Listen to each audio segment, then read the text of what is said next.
Joining us now to talk more about the legacy of Dr. Martin Luther King is another man who was right there by his side for many of those important freedom marches, the Reverend Jesse Jackson. Reverend Jackson, thanks for being here with us today. Yes, sir. Well, of course, as everyone knows, you were there on the balcony of the Lorraine Motel on this day, April 4th, 1968, when Reverend King was shot and killed. But before that, we talk about that day. Before we talk about that, please just share with us how the mission of Dr. King changed so much from where we were then to where we are today. You let me say that a traumatic experience in my life. He'll forever be 39. He'll never be older than 39. I was 26 at the time, and it is 50 years later. Dr. King fundamentally using faith and risk and courage changed the laws that separated people from people. When Rosa Parks was arrested trying to use the bus in Montgomery, it was legal. It was bad law, but it was law nonetheless. We denied the right to vote. It was legal, but it was law nonetheless. We changed those laws, and now we are, in many ways, a better country. On his last sojourn, he said to us in a staff meeting, we won the public accommodation bill. We're no longer subject to barbarism. We have the right to vote. There are too many poor people, working poor people. And even in Memphis today, 64% black population, 32% of people are in poverty. Many of them making less than $10 an hour. Working poor people there who have more month than money. You sought to convene the whites from Appalachia and Smoky Mountains, the blacks from the Delta of Arkansas and Mississippi, Native American, Latinos, and Jewish allies from New York together form a coalition of conscience to fight for a floor beneath which no American would fall. And in some sense, that is his legacy, a multiracial coalition, challenge the escalating violence, war on poverty, and wars abroad. The thing about Dr. King, and you listened to his message, and you just talked about this, it wasn't just the issue of racial equality that he was fighting for. You talked about how he fought for economic equality as well. When you hear today's civil rights leaders, they don't talk as much about the economic equality. It's more about race. Do you hear that as well, or is that something that I'm reading into this current situation we're talking about? You may be reading into it. I think when we fight for affordable health care, it's for everybody. And most poor people are not black. They're white, they're female and young. Whether white, black, or brown, people need health care. And many people were misled to think that they wanted affordable health care, but they were fighting Obamacare, which is like fighting, it's like one omelet don't want the eggs. It didn't make sense. Affordable health care is an economic issue. Raising the wages to $15 an hour is an economic issue for working people. Lowering the cost of tuition in schools is an economic issue.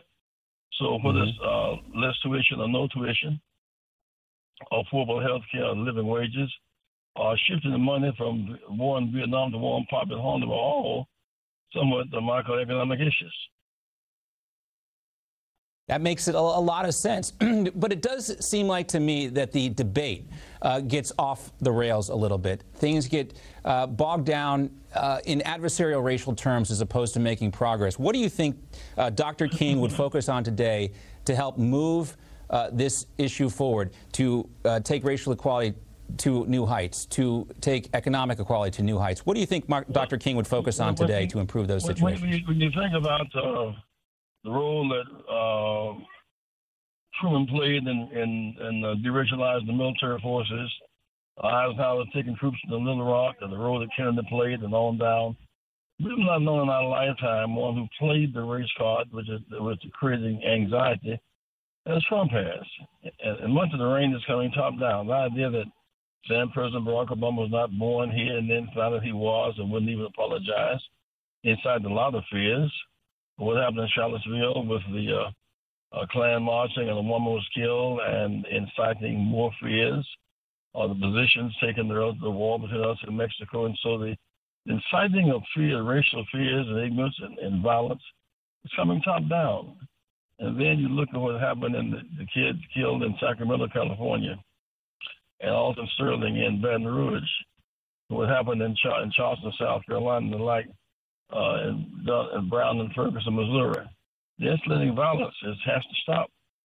And so when you see the youth marching to stop automatic weapons, and eat and reduce the violence. It's the fulfillment of Dr. King's dream. We should become less violent and more civil as a nation. Dr. King was great about using symbolism in his speeches. He talked about, reaching the mountaintop. And Reverend Jackson, my question for you is this. It's 2018 now. It was 1964 when Dr. King was assassinated. Are we closer to that metaphorical mountaintop that Dr. King spoke about today than we were when he was alive? Let's think about the journey from his journey on the balcony in Lorraine Motel here in Memphis, Tennessee. President Barack Obama on the balcony at the White House overlooking the Potomac River as America's president. That's from one balcony. That's a tremendous journey. 40 years in the wilderness. We organized demonstrations. Mm-hmm. We learned how to vote together, how to work together, build a gigantic coalition of progress. And so, in many ways, while one may argue that his Bethlehem was Atlanta, and his Garden of Gethsemane was Mason Temple Church, and his Calvary was Lorraine Motel, beyond the crucifixion, the resurrection. And I think that President Barack's election was a part of the resurrection. These children marching against escalating access to guns, part of the resurrection. So I think Dr. King is alive in so many ways today. And as he challenged to choose nonviolence over non-existence, to that extent, he's alive today.